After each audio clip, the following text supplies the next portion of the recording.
Welcome back. You are listening to the home of forbidden romances. Prepare yourself, because tonight's story will leave you breathless. He shouldn't have been able to smell me. It was biologically impossible, a medical fact stamped onto my birth certificate in bold red ink, null omega. But as the steel doors of the penthouse elevator slid shut, sealing us in a box of polished chrome and recycled air, Damon Cross, the predator of the city, the alpha of alphas, inhaled sharply, his nostrils flaring as he pinned me with a gaze that felt like a physical weight. The air in the elevator didn't change for me, but for him, something had shifted. He didn't lunge. He didn't growl. He simply leaned down, his towering 6'3" frame eclipsing the overhead lights, and buried his face into the crook of my neck. I froze, my heart hammering against my ribs like a trapped bird. This was the man known as the Butcher of Wall Street, a man who tore competitors apart for sport. Yet, as his hot breath ghosted over my pulse point, he let out a shuddering, broken sigh that sounded less like a threat and more like a prayer. Finally, he whispered, his voice a low rumble that vibrated through my bones. Silence. To understand why a man like Damon Cross was nuzzling my neck in a high-rise elevator, you have to understand the curse of my existence. In a world governed by the biological hierarchy of alpha, beta, and omega, pheromones are the currency of connection. They dictate attraction, dominance, and compatibility. Alphas smell like storms and power, omegas smell like flowers and sweetness. And then, there was me, Julian Vang. I was born with a genetic anomaly. My glands were dormant. I produced no scent. To the nose of any alpha, I was nothing, worse than a beta, who at least had a faint, neutral odor. I was a void, a blank space in the sensory tapestry of the world. In the dating market, I was invisible. In the workplace, I was dismissed. I had resigned myself to a life of solitude, working as a high-end actuary, calculating risks for other people while taking none of my own. I lived in the Solstice Towers, a fortress of glass and steel designed for the privacy-obsessed elite. It was the only place I felt safe, primarily because my neighbor across the hall had been a ghost for 3 years. Until last week. That was when he moved in. Damon Cross, the CEO of Cross Industries. A prime alpha whose pheromones were rumored to be so potent they could bring a boardroom to its knees without a word spoken. The tabloids called him vicious, feral, and uncontrollable. There were stories of him hospitalizing rivals who dared to release their scents near him. He was a monster in a bespoke suit. I had planned to avoid him at all costs. I was a rabbit with no scent to hide, but a rabbit nonetheless. The first few days were tense. I heard the heavy thud of his boots in the hallway, the slam of his reinforced door. I smelled him. God, I smelled him, even through the walls. He smelled like ozone, burnt cedar, and the metallic tang of a thunderstorm about to break. It was terrifyingly attractive, a biological trap I knew better than to step into. But the interactions were strange. 3 days ago, I dropped my keys in the hallway. Damon had opened his door before I could even bend down. I expected a sneer, or perhaps to be ignored. Instead, he stared at me with wide, dilated pupils. He picked up the keys, his movements jerky, almost desperate. When he handed them to me, his fingers brushed mine, and he flinched, not away, but toward me. He lingered, hovering like he wanted to say something, before abruptly turning and retreating into his apartment.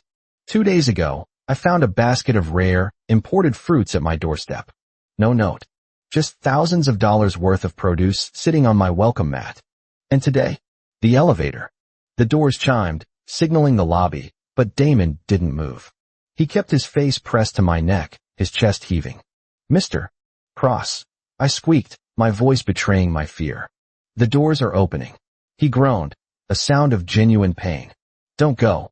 I have to go to work. He pulled back, and for the first time, I saw his eyes up close. They were usually a sharp, icy blue, piercing and cruel in magazine photos. Now, they were blown wide, rimmed with red, swimming with a hazy desperation. He looked like a man who hadn't slept in a decade.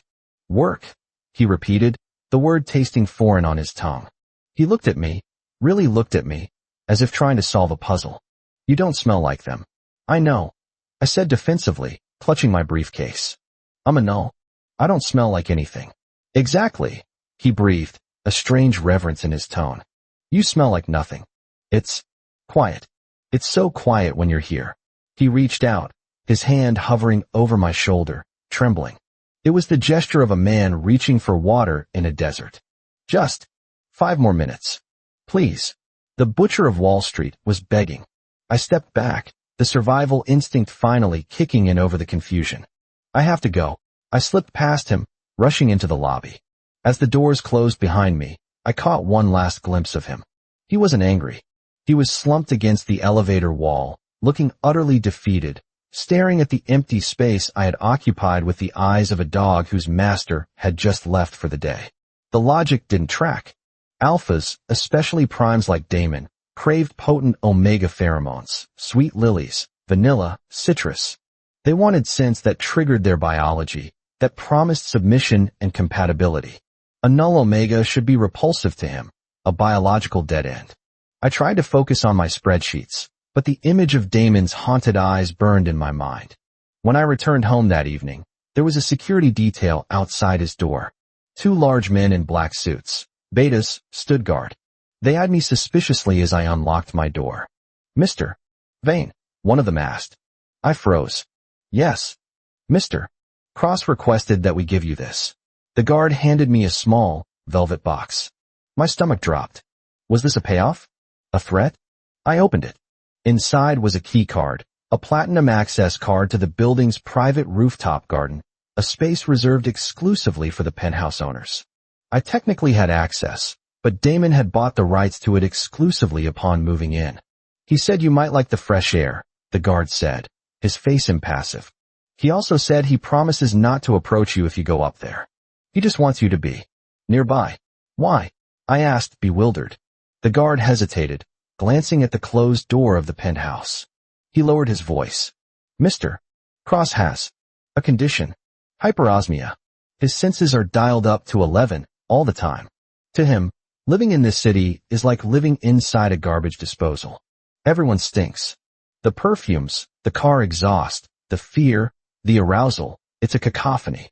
It gives him migraines that could kill a horse. I stared at the card. And me? He says you're the only person who doesn't scream at his senses, the guard explained. He says you're the eye of the storm. I went into my apartment, tossing the card on the table. It was a plausible explanation, one that bridged the gap of logic. He didn't want me. He wanted the relief I provided. I was a sensory deprivation tank in human form. It was insulting, in a way. I was a utility, not a person. But as night fell, the sounds from next door began. It wasn't the sound of partying or violence. It was the sound of pacing. Heavy, restless pacing. Occasionally, a crash, like glass shattering against a wall. The building was soundproof to the highest standard, but the vibrations traveled through the floor. He was suffering. I tried to ignore it. I turned on the TV. I read a book. But the pacing continued, a rhythmic thudding that spoke of a caged animal chewing on the bars. I sighed, grabbing the platinum keycard. I went up to the roof. The night air was cool, the city lights a sprawling grid of gold and neon below. I sat on one of the teak benches, surrounded by jasmine vines that I couldn't smell but knew were there. I simply sat, breathing, existing in my bubble of biological silence. 10 minutes later, the access door opened. Damon stepped out. He looked worse than he had in the elevator. His shirt was unbuttoned, revealing a chest sheen with sweat. His hair was messy, his movements uncoordinated. He stopped when he saw me. I braced myself for him to tell me to leave, or to demand I come closer. Instead, he walked to a lounge chair about 20 feet away from me. He didn't look at me. He just sat down, leaned his head back, and closed his eyes. We sat in silence for an hour. Slowly, the tension drained from his shoulders. His breathing, which had been ragged and harsh, evened out. The deep furrows in his brow smoothed. He looked younger, less monstrous. He looked human. When I finally stood up to leave, his eyes snapped open. They were clear now, the icy blue sharp and intelligent. Thank you, he said. His voice was rough, but steady. I didn't do anything, I replied. You exist, he said, as if that were the greatest accomplishment in the world. That's enough. It became a routine. A strange, twisted routine. Every evening, I would go to the roof. Damon would follow. We wouldn't speak. We would just sit. He would drink whiskey, I would read. It was the most intimate relationship I had ever had, and we hadn't even touched hands since the elevator. But peace is fragile, especially when you are dealing with a man who has enemies in every boardroom in the city. 2 weeks into our arrangement, I came home to find my apartment door ajar. My heart stopped. I pushed it open slowly. The place had been tossed. Books torn from shelves, furniture overturned. Standing in the middle of my living room were 3 alphas I didn't recognize. They reeked of cheap cologne and aggression, a scent even I could detect, a burning acridity that made my eyes water. So this is the little secret, the leader sneered. He was a bulky man with a scar running down his cheek. We heard Cross had a new pet. A null? Really? Kinky bastard. Get out, I said, trying to keep my voice steady, though my knees were shaking. We aren't here for you, defect, the leader laughed, stepping closer. We're here to send a message to your owner. Cross destroyed our distribution network last week. We figure if we break his favorite toy, maybe he'll learn some humility. He lunged. I wasn't a fighter. I was an actuary. I scrambled back, throwing a vase at him, but he swatted it away like a fly. He grabbed me by the throat, slamming me against the wall. The impact knocked the wind out of me. Scream. He hissed, his spit hitting my face. Let's see if he hears you. I didn't have to scream. The hallway door exploded inward. It didn't open. It disintegrated off its hinges with a deafening crash of splintered wood and twisted metal. Damon Cross stood in the frame. He didn't look like the man on the roof. He looked like the devil. His pheromones flooded the room instantly. A tidal wave of dominance, so potent that the 2 alphas behind the leader dropped to their knees, gagging. It was a physical force, a crushing gravity. Even as a null, I felt the air pressure change, the oxygen sucked out of the room by his sheer presence. His eyes were glowing, a luminous, predatory blue. Mine, he snarled. It wasn't a word, it was a verdict. The leader dropped me, turning to face Damon, pulling a knife.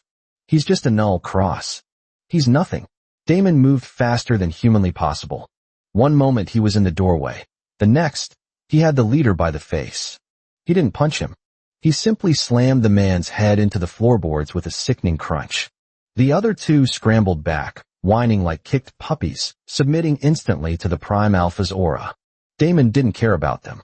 He left the unconscious leader on the floor and crossed the room to me in 2 strides. I was sliding down the wall, gasping for air, clutching my bruised throat. He fell to his knees in front of me. The rage that had just demolished a solid oak door evaporated the moment he looked at me. His hands hovered over me, trembling violently. Julian, he choked out. Julian, are you? Did they? I'm okay, I wheezed. Damon, your eyes. He was on the verge of a rut. The violence, the threat to his territory, had triggered a biological cascade. He was dangerous. He should have been tearing the room apart. But he didn't. He leaned forward and rested his forehead against my chest, right over my heart. Silence, he muttered, his voice breaking. Help me. Please. It's too loud. The blood, the fear. It's too loud. I realized then what was happening. The adrenaline from the fight, the pheromones of the intruders. It was sensory overload. He was drowning in sensation. Without thinking, I wrapped my arms around his broad shoulders. I pulled him closer, burying my fingers in his dark hair. Focus on me, I whispered. Just me. There's nothing here. No scent. No noise. He let out a whimper, a sound that no one would ever believe came from Damon Cross, and collapsed against me. He inhaled deeply, pressing his nose against the fabric of my ruined shirt. He clung to me, his grip bruising but desperate. We stayed like that for what felt like hours, surrounded by the wreckage of my apartment and the unconscious bodies of his enemies. I stroked his hair, and he purred, a low rumble in his chest that vibrated against my own. The aftermath was swift. Cross Industries' security team cleaned up the mess within the hour. The intruders were removed. I didn't ask where to. My apartment was deemed a crime scene/hazard zone. You're staying with me, Damon said. It wasn't a question. I didn't argue. I was still shaking, and frankly, the idea of being alone terrified me. His penthouse was stark, modern, and dimly lit. Everything was designed to minimize sensory input. Heavy velvet curtains, sound-absorbing carpets, neutral colors. He led me to the massive master bedroom. You take the bed. I'll take the couch. Damon, you're a billionaire with 5 bedrooms. I pointed out, sitting on the edge of the king-sized mattress. I need you close, he admitted, standing by the door, looking uncomfortable. The adrenaline. It hasn't faded. If I can't sense you, the noise comes back. I looked at him. He looked like a warrior who had finally put down his shield, only to realize he was bleeding out. The vicious alpha was gone. In his place was a man who just wanted the world to stop screaming at him. You don't have to take the couch, I said softly. He froze. Julian, I'm an alpha in a pre-rut state. If I share a bed with you, I'm a null, I reminded him. Your biology doesn't work on me. And apparently, mine is the only thing that works on you. He hesitated, then slowly walked toward the bed. He moved with careful deliberation, as if afraid he would break me. He lay down on top of the covers, leaving a solid foot of space between us. I turned off the lamp. The room plunged into darkness. Why me? I asked into the void. Is it really just the silence? There was a long pause. At first, he whispered. At first, it was just the relief. A break from the pain. But tonight, when I saw them touch you, I heard the sheets rustle as he turned toward me. I didn't want to kill them because they broke into my building, he said. I wanted to kill them because they touched you. And that has nothing to do with my nose. My heart skipped a beat. Oh, Julian, he said, his voice low and serious. I have spent my whole life being overwhelmed by everyone. Everyone wants something. Everyone smells like greed, or lust, or fear. You just are. You're the only honest thing I've ever found. He shifted closer. I could feel the heat radiating off him. Can I? He asked. I knew what he wanted. Yes. He closed the distance. He didn't kiss me. He wrapped his massive arm around my waist and pulled me flush against his chest. He buried his face in my hair, inhaling the absence of scent, the pure, clean reality of me. Quiet, he murmured, his body finally relaxing completely. So quiet. I felt a shifting movement against my leg. I reached down, confused, and brushed against his leg. His foot was tapping rhythmically, aggressively against the mattress. Thump, thump, thump. I laughed. A sudden, sharp bark of laughter in the dark. What? He grumbled, lifting his head. You're wagging your tail? I said. I am not, he indignantly replied, though the tapping didn't stop. I am releasing excess kinetic energy. You're a vicious alpha, I teased, running my hand down his arm. And you're wagging your tail because I let you into the bed. He huffed, dropping his head back onto my shoulder. Shut up, Vane, or I'll bite. Empty threats, I whispered, closing my eyes. Try me, he growled, but there was no bite in it. Only a promise. He tightened his hold on me, shielding me from the world, just as I shielded him from it. I wasn't broken. I wasn't a defect. I was the silence that tamed the storm. And as I drifted off to sleep, wrapped in the arms of the most dangerous man in the city, I realized that forbidden fruit didn't always taste sweet. Sometimes it tasted like peace. And that is how the viper tamed the wolf. If you enjoyed seeing the mighty Damon Cross reduced to a cuddling puppy, destroy that like button. And tell me in the comments, would you forgive a husband who tried to kill you? Or is Damon's brand of possessiveness too much to handle? I'll be reading your answers. Subscribe for the next chapter. Until then.